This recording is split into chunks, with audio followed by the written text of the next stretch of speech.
$1 Million Meats, my brother Jake Cam. Brand B, $1 Million Meats. Yeah, I see you got the Jake, bro. I already know.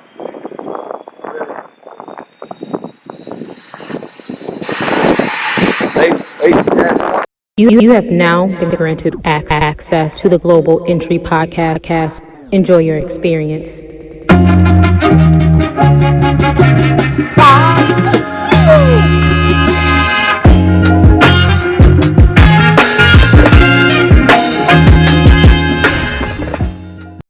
Keifer Sykes, thank you for coming to the Global Entry Podcast, brother. Global Entry Podcast. We got to kick it off with the absolutely, it's customary. The global spin. I would call it the global salute. Global salute. Where you want to go next? I want to go to Africa. Okay. I've been in pretty much every continent. I haven't been to Africa. So Africa's lovely, man. I have to go to the motherland. That's my next step. I met a lot of, Nigerian friends. A lot of guys that I play basketball with that's from Africa.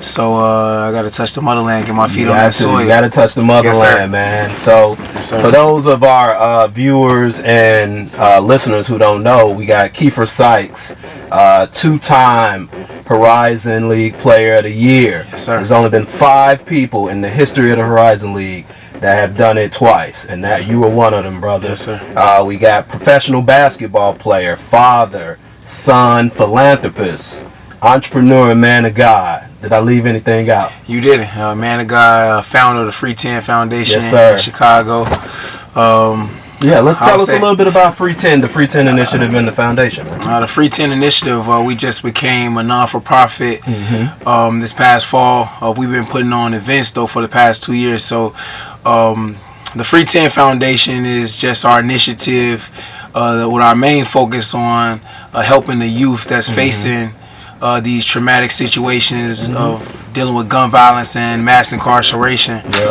which is obviously a huge problem in our American blueprint. So just finding ways to face that and just build resources for the youth to provide to get them out of these inner city poverty situations and get through these obstacles, and so they could succeed and have a chance to reach their goals and unlock their greatness. Kind of what I'm doing and kind of what my journey of life has been. Now, you guys have been doing that for a couple of years now. I mean, a lot of guys from the city and from the community, they talk about it, but I'll commend you. You really do it, and you really look out for the younger guys coming up behind you. And that's to be commended, brother. You know what I'm saying? That's big time stuff. Yeah, I can speak on that. I spend a lot of time with the youth. First, I'm using this talent that God have given me, as a vehicle to accomplish my mission, which is to strengthen, these communities in these inner cities. So I spend a lot of time with them, training with these kids, taking them out to eat after, mentoring them. That's our number one objective of the foundation, just mentorship. Like I said, I spend a lot of time with them on the court, off the court, support them via social media, these different platforms, just continue to support them and be there for them and provide for them, watch them play, and just be, a resource of someone. If they ever need something, they can reach out. So I just want to be one of those guys, like you said, that's there. I mean, I'm not even, in the NBA. I'm still playing basketball professionally. And like you said, our foundation just became official in the fall, but prior to that, we've been just investing a lot of our time, first and foremost, and like I said, our resources and our finances and building this thing up, and I'm just proud of where it's gotten to today, and it's touched so many lives. Sure, man. I mean, it really has, brother. You guys do a lot, and I've seen it firsthand, obviously, whether it's the camps. I know that you don't broadcast it, but you personally give a lot to the shorties. Some of them will never go on to play D1 or even professional like yourself, but you give, and I think that's one of the biggest ways to earn your keep on this earth, man. I think Muhammad Ali said philanthropy is how you pay your rent while your time on this earth, and you live that and you embody that, man. And you talked about a lot of the young hoopers, man. A lot of these guys, think that they can, go from playing high school and be a pro. What does it take to play at that level, man, and maintain. I mean, not only have you played at the level, you've gotten better, you've increased your earning potential as well, and you continue to elevate. Like, what does that take, man? What does that look like? To be I won't even speak at the professional athlete, because a lot of our youth, they face obstacles before that. You know, just playing at the high school level, first and foremost, is difficult. I mean, a lot of people said I wouldn't play high school, I wouldn't play junior varsity, I wouldn't play varsity. So just treading through those times, that takes a lot of mental stamina, a lot of mental strength, a lot of mental endurance, a lot of mental toughness, a lot of resilience. Yeah. And then to become a college athlete, first of all, we have to qualify academically. Yeah. So that's a hurdle for a lot of the kids and the youth, where not to speak down on our public school system, but the strength of our educational system isn't one of the best. So that could be an obstacle or a hurdle, getting these kids qualified to even have a chance to go to college and get a free scholarship off of their talent that's right there, that's given to them. And then professional aspect, to be a pro athlete is a whole nother world. At that point, you become independent. You sign, your independent manager, your independent agent, and you have to navigate through, your journey yourself. You have to hire sometimes, you have to fire, you have to be a businessman, you have to protect your brand. And like I said, I think the main thing is just professionalism. For me, it was just always listening to veterans, listening to older people like you, hanging out with, people who've already been there, done that, been through those experiences. So that's what we kind of want to provide for the youth. But I would say that the number one thing is just your character. It comes down to your character. I mean, I was blessed to have a mother and a father that instilled different values and just different responsibilities and rituals in my life that helped me stay disciplined. To have that self-discipline, to have that self-motivation that you need as a professional when you have many things to do. As you said, I'm a father. I have a foundation. I'm gonna have to spend time with my kids. I have a social life. I have to spend time with my friends. But also, being a professional means that you have to prioritize those things, and that all comes down to the character, what type of person you are.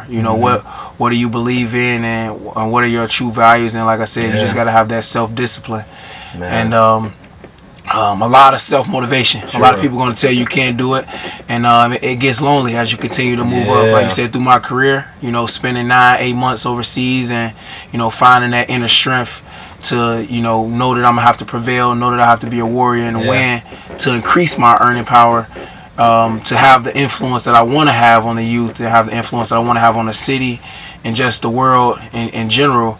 It takes a lot of self-discipline, professionalism, and you got to have great character. Sure, character is important, man.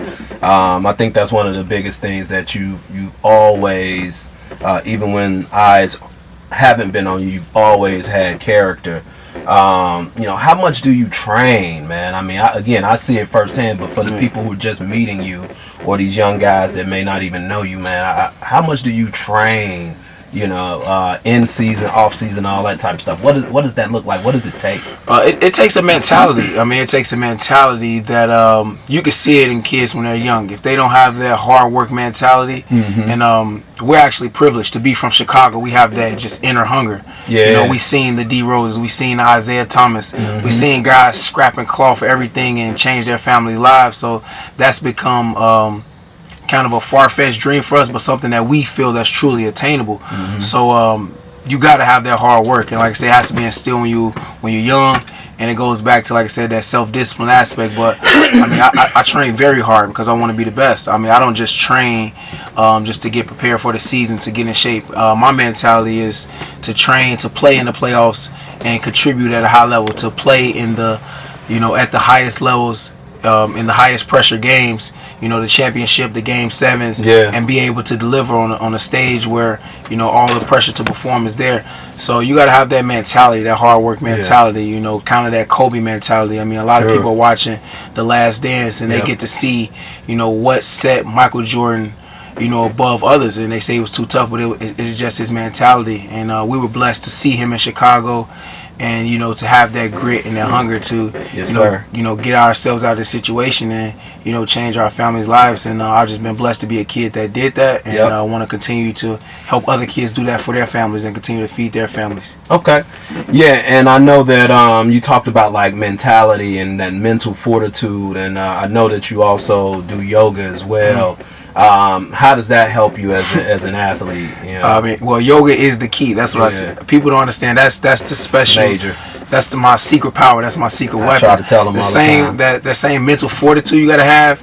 You gotta have that same peace and that same solitude to be able to tap into your brain and get into that zone. And no matter what it is in this interview, whatever your craft may be. You got to be able to, tap into that zone and have that peace and that solitude and get yourself in whatever element you need to get yourself into to perform. I've played in Korea. I played in China. I played in Italy where, fans, don't speak the same language as me.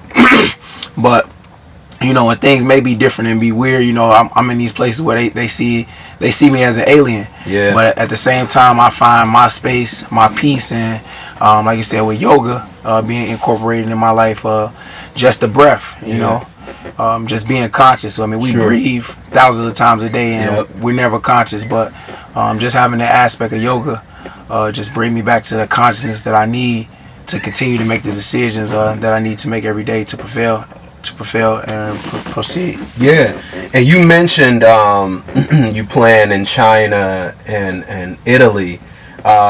You may be one of the few humans on this earth who have, with everything that's going on with the coronavirus, who have played in and lived in all three of the major hot spots. I did. This year in the last 7 months alone. So you played in China, then you went to Italy, then you came back home in Chicago. What has that ordeal been like? Just that transition and that whirlwind of being in those hot spots with this pandemic and everything that's going on. Yeah, I mean the coronavirus is we're definitely living through history right now. The world has changed. It's 2020. People now will see that they don't need to travel across the world to do meetings. They open up the world to just so many new things. It depends on your perspective. But to be in China and to be in Italy and to be in the U.S. when they have the most cases and they're at their peak, it was just a really turbulent, trying time. It was a time we all are taken away from work.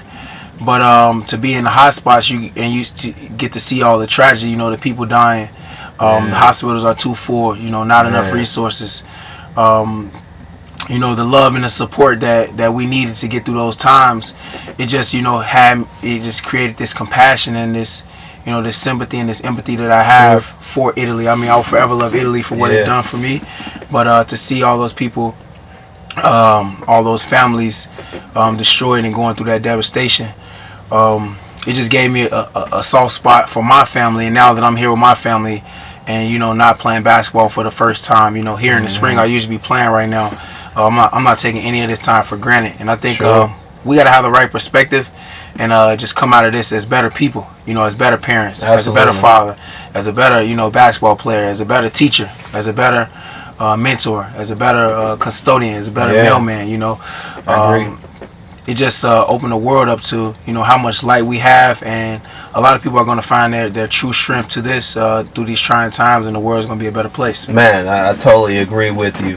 Now you've played a few places. What are all the places that you've played? Different countries and things like that. The different countries I've played. I'm 5 years pro. I played my first year in the development league. After going to training camp with the San Antonio Spurs, I went to their development league team. And then I went to South Korea. It was called Anyang. The city was called Anyang, which is about 25 minutes from Seoul. Sure. So that was a great time to be in Seoul. To see, my cousin one of my there. favorite places. Man. I still think that's my favorite. Yeah. That was my favorite experience. Yep. Obviously, Milan, like I said right now, where I play is my favorite city. It's unbelievable. But being in Seoul was my favorite experience. Winning the regular season title as a rookie, winning the postseason championship, as a rookie. My first year abroad, that was the best way to get you know, thrown into this global lifestyle, Into the just fire, right. living abroad, and just to have a, you know, it was definitely ups and downs, but it was Yeah. just a lot of highs, you know, seeing Yeah. my family there. So I played in South Korea, then I went to Europe. I played in Turkey, in Ankara, and then after that, I went to Italy to play in Avellino, close to Naples. I Sure. went all around Amalfi Beautiful. Coast, Yeah. Capri, Positano. Just a beautiful, beautiful country right on the coast. Good food, amazing people, amazing culture. And then this past year, I started off in China. I was in Guangzhou, like an hour from Hong Kong, so it was good to see that. Actually, when we were playing the NBA games here, the global games versus China versus NBA, they were going through a lot of things with the NBA and the owner from the Houston Rockets. Yeah. About you was right there. In the yeah, middle so of I've been in the middle of a lot of different, yeah.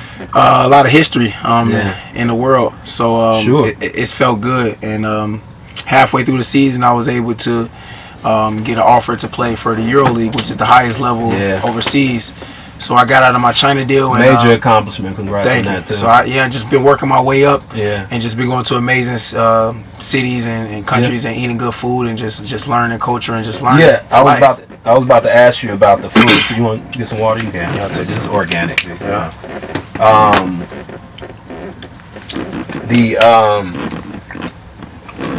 I know the answer to this, but who had the best food Italy. out of all those places? Italy, no question. Yeah. The pasta, Yep. the fish. Yeah. They, Fresh. It's like they grab it right out of the, Right out of out the water. yeah. It's amazing. And I've been to so many nice restaurants. They have so many nice restaurants. The wine, I got into wine. Yeah. So that just being there, and not even just food, just just opening up. The A kid from culture, Chicago, yeah. where at first I just only knew the South Side. I didn't even know the East. I was from the East Side, so I didn't even know the West Side, North Side, Yeah. downtown, and then to go to Italy and try so many foods and wines and things like that just opened my mind up to just the unlimited, just tap into just the unlimited just powers that that we have to live on this earth in 2020. Yeah. Now I think I know the answer to this, but who had the worst or the craziest food? Who had the craziest food? Yeah. South Korea for sure. They would have like fish tanks of food Yeah. right outside, and they were like, if you order food, they would literally pull it out the fish tank. Yeah. Did you try any? I tried a lot. I forgot. The dish there, their main dish. Yeah. Is it the pork one or the fish one? They got a can't even think little of the clam name. that looks disgusting, man. Yeah, they have a lot of just interesting. But their food is good though. A lot The of Korean noodles. barbecue. Korean barbecue is amazing. I would go there after Yeah. every game. I learned how to use chopsticks there. Yeah. With our team, we had the full course meal 2 times a day. Yeah. After our workout, so I didn't really even have to go and get a lot of Korean food. And like I said, I was in Seoul, so they have a lot of Seoul, people don't yeah. understand how Americanized Yeah. Seoul is. So I was able to get to a lot of American restaurants, a lot of American malls. Obviously, they got a lot of shopping, Hard Rock cafes, Yeah. PF Chang's, things like that. But yeah, they had a lot of interesting food. Sure. Yeah. Korea is amazing. Great culture. What about China? Now in China, what did you eat? I know when I went, and we went with a couple of professional guys. Kimchi. Yeah, kimchi. Yeah, that's the name of the Korean South food. Korean, yeah. That's the food I was trying. Yeah. And they literally only ate like rice and chicken. Did you try any of the Chinese, the real Chinese stuff? You know what I'm saying? They got bats and all kinds of stuff. I'm not gonna lie. I already got the word from that China didn't have great food. I was lucky to be in Guangzhou, which is a top 4 city. Yeah, huge in city. China. So you have Shanghai, you have Hong Kong, you have Beijing, and then Guangzhou is right there. It's actually like Miami, 75 and over all year. So it was great to live there in September to December and still get that. That hot weather. But in China, I was lucky to have a good veteran. Like I said, I stuck by him. He played in China for 3 years, so he would already have the restaurants picked out for us to go to every city that we went to. But in China, it does get tough. Some days you have to eat what they have, and obviously, like you said, they have rice for breakfast, lunch, and dinner. And then they have these round tables where they eat together. That's one thing about their culture. They eat together. The table just spins and you just pick up what you want off of each plate and put it onto your plate as it continues to spin around for the whole table. So Nice. China, I mean, is very family oriented. I mean, just Asian, Eastern culture. In general, they stay at home until they're married. So, which is opposite of us, when we turn 17, 18, we're ready to get out of our parents' house. So we off the porch. Yeah, so it's interesting to see. I mean, we could just talk about the food, but there's so many things we could talk about. But in China, I didn't explore too much on the food, but it was a great time. Now let me ask you, what are some of like you talked a little bit about like the customs and the family environments. I like to pull from each different culture. I've been to 62 different countries, and I like to pull something from each culture. Was there anything that you learned or saw and was like, yo, I'm gonna implement that with my family or with KJ and your kids and things like that? Are there any type of customs like that? Yeah, I like the Eastern culture a lot. I mean, I've been in Europe as well, but Europe is more Americanized. So, speaking to your question, being in the Eastern culture was the most eye-opening experience. Just how over there they have a lot of hierarchy. The older people go first. You have to bow a lot. Yeah. So just that, and just their patriotism for their country. They feel that their country is the most powerful. They respect their country a lot more than we do here in the U.S. We take a lot of things for granted. I would say a lot of greed here. The dollar is first. So just to see just those cultures, how they're hardworking. All that rice. People plant that and make that and harvest those throughout the year, and that's why they've been able to propel their way up the financial ranks. As you see Asians coming here starting businesses, you see Chinatown, you see all these people keeping their money together. That sense of community. So I would say, just that Eastern family, just that hierarchy, respect your elders, respect your country, and just how they pool and resource it and, organize everything together, to keep everything in-house. I think that would be very powerful for us. I mean, especially me being an athlete and seeing how this money is exploding. You see the Michael Jordan documentary, and they say, a couple things he could have did differently to, help the world. And that's what I want to do, just kind of use my influence and pull these resources from, all these athletes. Like, hey, if we just turn our focus to, instead of buying cars and clothes, using these millions of dollars of just helping these kids get education, making the world a better place. Getting real education, getting the help they need so they won't start from behind, so they don't have to go to jail. So because their mom or their dad are gone, or maybe in jail or died to gun violence, I have these hundreds of million, and I can give it to them and help. Not just at times where we have a hurricane or a coronavirus crisis. If we, turn our focus to do these things on a daily, I think we could change the world and just change as a people. Not just for our people. I mean, obviously for our people, but for all people. Yeah. Now you have you ever experienced like in all the places that you played, ever kind of had any security issues or things like that? Like, did you ever feel uncomfortable or felt like you're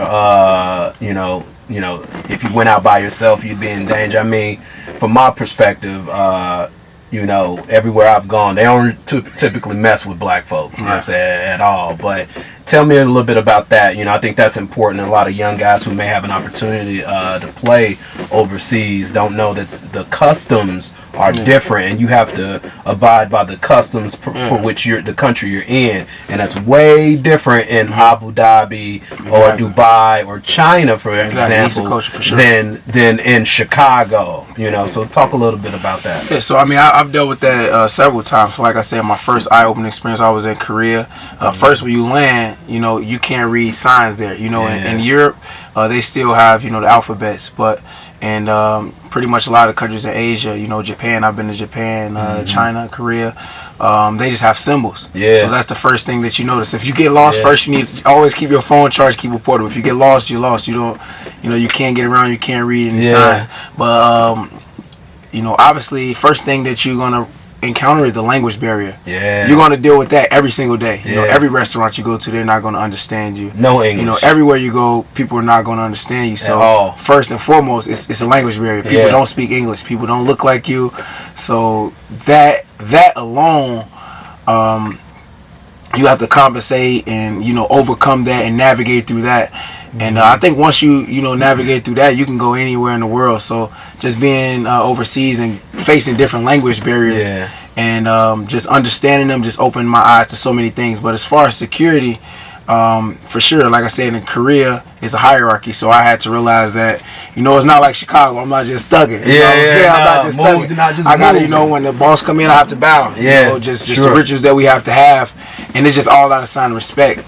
And then I would say also in Korea, you know, they had his name is Kim Jong-un in North Korea, and they don't have a lot of resources. And like you said, in places like there in China, they control the internet and VPN where people don't see what's happening in America, so they could understand, so they could feel like their country is the best. So he would shoot, you know, missiles into the ocean and try to pour resources. And I'm in Korea, like, what's going on? They're like, we're still in the middle of a 50-year civil war right now versus South Korea. You know, I would say in Turkey, I was in Ankara, the capital, Muslim country, pray 5 times a day. Yes, sir. You know, it's kind of, I would say, just different views on, you know, different, you know, religions there. You know, I'm Christian. So you would see things like, I mean, I would get pulled over because I'm black. I would get pulled over. You know, they would check my ID, check my passport. I mean, I live close to the embassy on purpose just in case anything happened when I was in Turkey, because that's a little serious. Same thing. So I stayed not too far from the embassy in Istanbul because it can get a little crazy in Turkey. I may or may not have snuck into North Korea from South Korea. Scratch you that. May or may not. May or may not. I saw you there. I may or may not. Yes, sir. Yeah, so I think that's what people don't understand. I have a lot of friends that travel that you know go with this Western Chicago or LA or Atlanta mentality to these places, especially in Asia, and don't understand you have to adhere to the customs.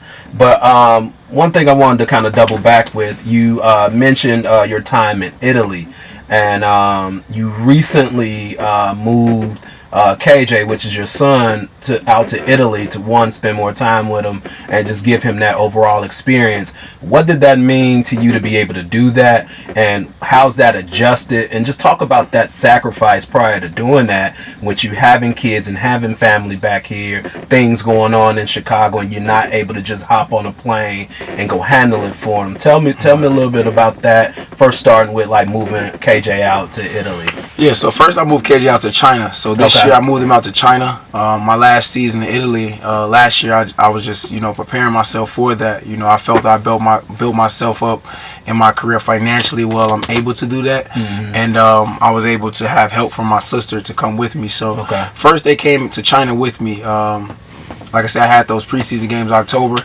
and late October they were there, you know, and I had to get him a tutor. I had to adjust my lifestyle, my training style. Like I said, I trained 3-4 times a day, even in season. So had to get him a teacher, had to make sure he was always situated, had food when I was on the road, had to make sure he was okay. It was really dope though, because in China they really take care of you. You know, he was able to fly with us everywhere.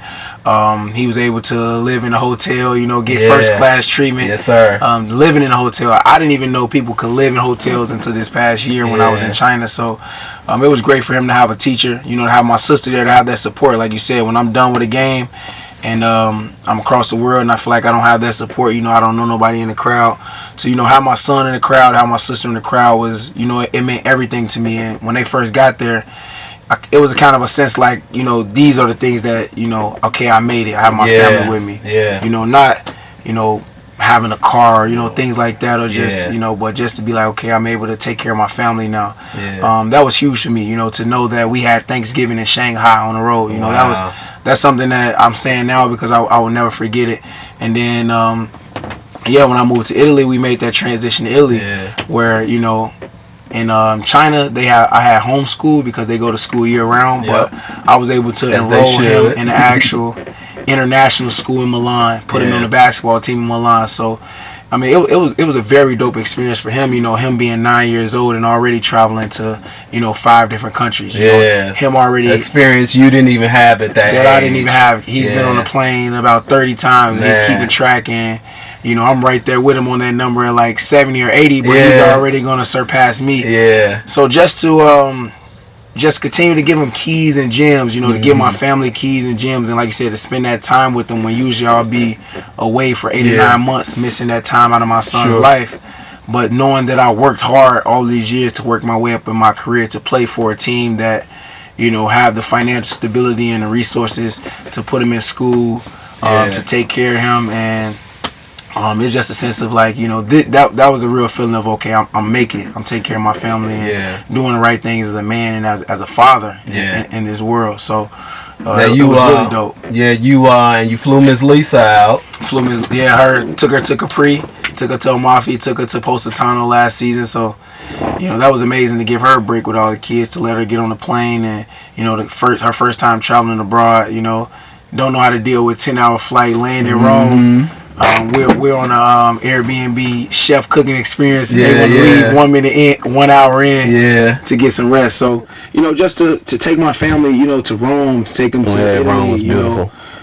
To take them even just somewhere outside the U.S. is just meaningful to us and just things we will never forget. And we just got to continue to propel forward and use these as, stepping stools to know that we made it, but we still have, ways to go. Yeah, so tell me a little bit about, like, playing in Austin. Like, how was that?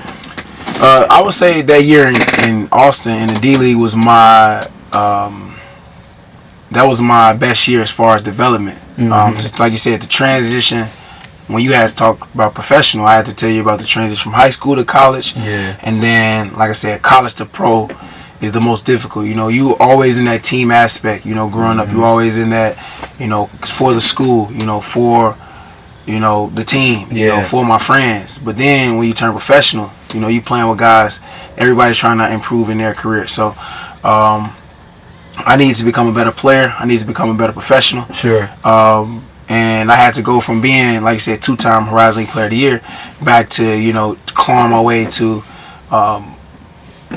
being a successful professional, which isn't easy. At any time, it could be a pitfall from the wrong agent to playing for the wrong coach. It's a lot of different variables that go into, people succeeding and getting those big deals. So that's why you have to commend them and respect them, because it takes a lot of luck, it takes time and a lot of things to fall together. So for me, that Spurs situation was something that just kind of fell together, because I went to the Cleveland, the Cavaliers first. And they got filled up with guards. And the Spurs are actually my dad's favorite team. And actually the Spurs, their assistant coach now is my head coach for in Milan, in Italy. So it's just crazy, how the world works. Even on the movie Shot Town, I say, what would be a place you want to go? And I said San Antonio. And, they gave me the call. They worked me out. So just going back, that was a time where I was able to, really learn the game, develop my game, and set me up for my career. I like to tell people that was kind of my prep school year. I started school early. So I started school early. So I was 17, the youngest freshman in the country in college. So this was kind of getting that year back, that transition year in the D-League, learn the game, learn how to be a professional, and propel me, off my next 4 years abroad, going into this next year. So spending time in Austin was pivotal, for my career. Yeah. And then obviously, like you said, how the world circled back. I was there for South by Southwest. Yeah. And then my film, Shot Town, the first film festival that we got put in with South by Southwest. So, man, I can speak so much about my time in Austin and just how many things happen and how it come full circle. How Kawhi Leonard wins the championship. Yeah. How spending that time with them, Tim Duncan and Manu Ginobili and Tony Parker and these guys for those those 3 months. Even though I got cut, and even getting cut and getting waived just made me grind so much harder and just have that professionalism from that club and franchise that helped me sustain going through the rest of my career. Okay, I got something to show you right quick, and I want to get your response on it. Remember this? Yes, sir. I still got that drink vase you gave me too. Yeah. I always gotta keep this. Is pretty cool. Yeah. But I brought that because my next question had a question I wanted to ask you. Should Should collegiate athletes get paid? For sure, collegiate athletes get paid. I mean, all those players talking about, being broke in college, like, I had a son in college, all those things are true. They give us a stipend check. Yeah. And, they give us food. They give us a free scholarship. But a lot of people don't know that a lot of these athletes don't even graduate, just because they extend the scholarship to us. That doesn't mean that they're going to make sure that we graduate, which is the main thing. I could have left out of school my junior year to go professional, but I stayed that last year, and the number one deciding factor was, I was a couple hours away from, credit hours away from graduating and being the first in my family and the first black male in my family to graduate college. Sure. So, that was a standard I want to set for my son, for him very to see important.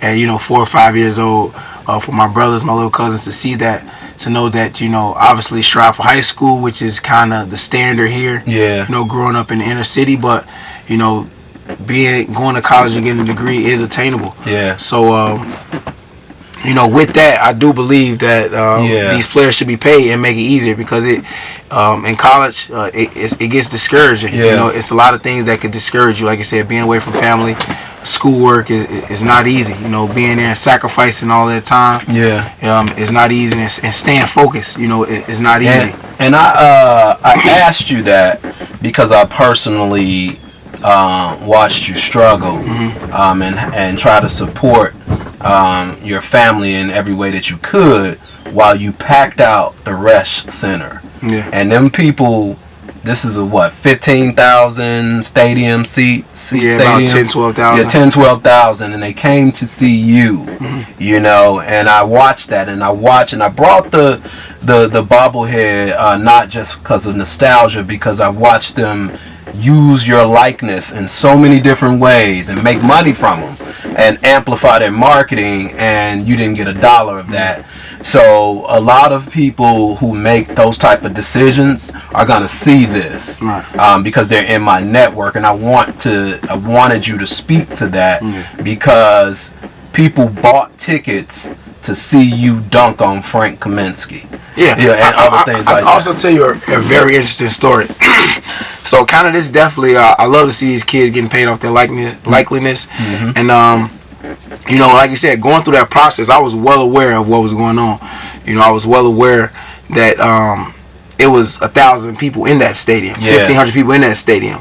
But when I was playing in my junior senior year, we were winning Horizon League championships. It was sold out. Obviously, they were using my likeness. Like you said, I was shooting a movie. Like I said, I was going to class, didn't have much food, taking care of my son, practicing, while they're telling me to do hundreds of interviews, here after practice, before practice, come early and do these things, and take this photo shoot, billboards, marketing, and using my likeness and my time.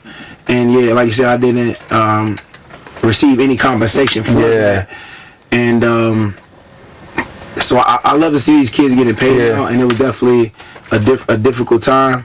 But at those times, I definitely used that time, that influence, like you said, use these bobbleheads, use those interviews.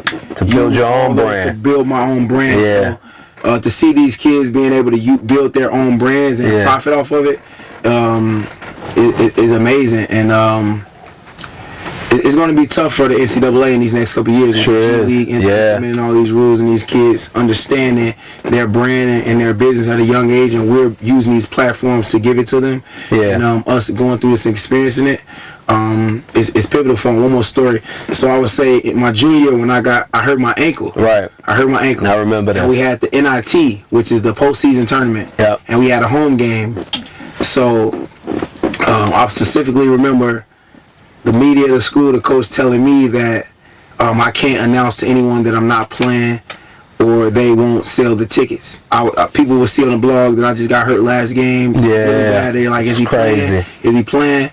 And they wanted us to keep that information, concealed literally until the game. I couldn't come out of the locker room until the game was already started. The game was about to start, and they literally hit me in the locker room. So that's when I knew, like, wow, like, they had to reveal it to me at that point, and going into my senior year, it just changed my whole perspective and my whole mentality, and gave me a head start. Like, okay, when I become a professional, I'm going to already make sure I have my brand in order, so I could compensate, and I would kind of say get back what I could have made at that time, because I probably would have been one of the most profitable college athletes. I was one of the most exciting, one of the most amazing, one of the most fun players to watch in college basketball. I mean, you made sports in a bunch of times too, man. So that's real. And I thought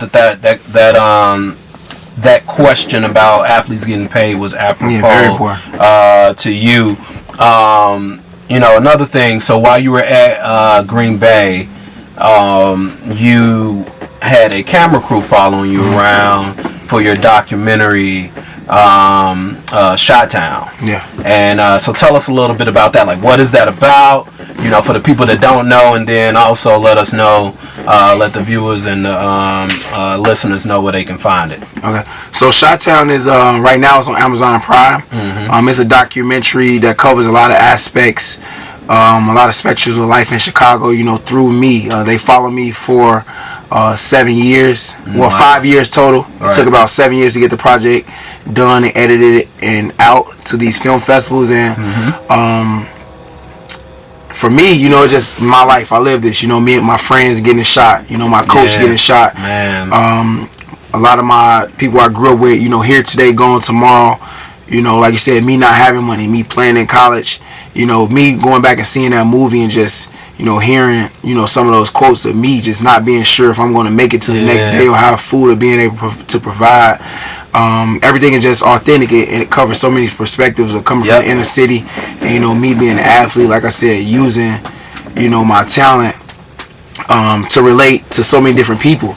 So, we titled it Chi-Town because the title Chicago. We knew that it would, it was much is given, much is expected. It's a big name, but it held a lot of weight. Yep. And we've been getting a lot of positive feedback.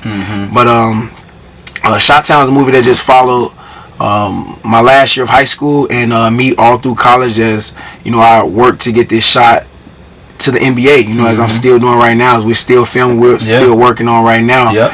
But like I said, it covers a lot of different aspects of life, just the mass incarceration, just the gun violence, and things that birth the idea for me to have this Free 10 Foundation and use this movie and use this platform that God, gave to me with this camera crew following me in college to just shine light on things.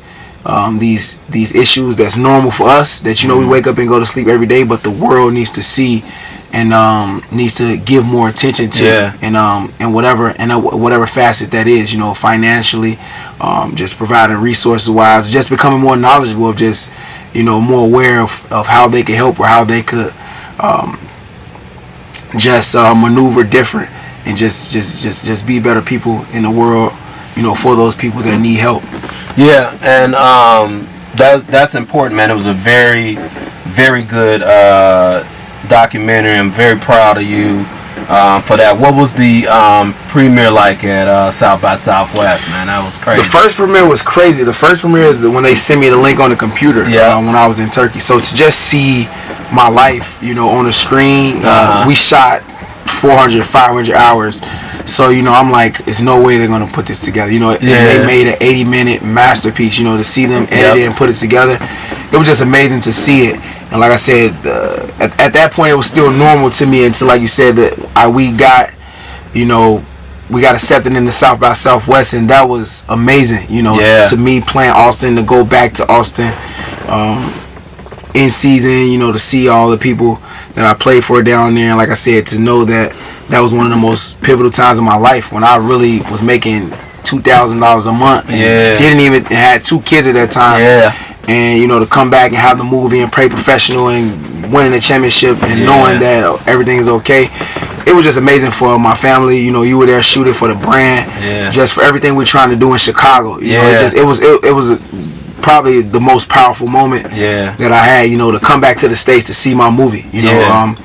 It was very powerful, and it meant a lot to me, and it couldn't have been more fitting and come full circle to be in the city that I played and lived in for a couple months. Sure. I mean, critics are calling this this generation's hoop dreams, man. Yeah. So it was masterfully done. How did you end up at Green Bay? I ended up at Green Bay. I would like to say my father chose Green Bay. Yeah. Rest in peace to my father. Yes, sir. He always knew the right decisions, though. His intuition, he's still with us today. Yes, sir. But I ended up at Green Bay because my best friend, Alfonso McKinney, who played for the Golden State Warriors, Toronto Raptors, currently plays for the Cleveland Cavaliers, which, I mean, life goes full circle. In the movie, I'm screaming, Cavaliers, Cavaliers, Cavaliers, and, you know, I was there, he's there. So that's just to say that we're blessed. Yep. But I ended up at Green Bay because Alfonso, which is my best friend, he was a year ahead of me. Yep. We won a lot of games and went downstate and went to the city championship. And he got recruited by a coach that was at Eastern Illinois. So I wanted to go to Eastern Illinois with him very bad the next year. But that same coach, you know, that saw us that year and continued to follow me, transferred to Wisconsin Green Bay. Yeah. And they would recruit me really hard because obviously he saw me a lot. Yep. You know, when other schools were sending one letter at a time, he was sending 5 or 6. And I mean, I didn't know anything about Green Bay other than the Packers Bears rivalry. You know? Exactly. So you know, like I said, they were on me hard. They got my attention. You know, when they would come to the open gym, they would send, you know, the whole coaching staff. So I instantly got that family feel for them. And my dad told me, you know, you want to go off that family feel. You know, someone, you know, who really cares about you, want to be a role model for me, will hold you accountable, you know, like he did. So they kind of recruited my dad and sold him, and they knew that anything my dad said that I was going to do. So they had 2 guards that were seniors, and it seemed like a great opportunity. You know, it was, you know, Eastern was fun. It was a great vision. You know, play there with my best friend, have fun.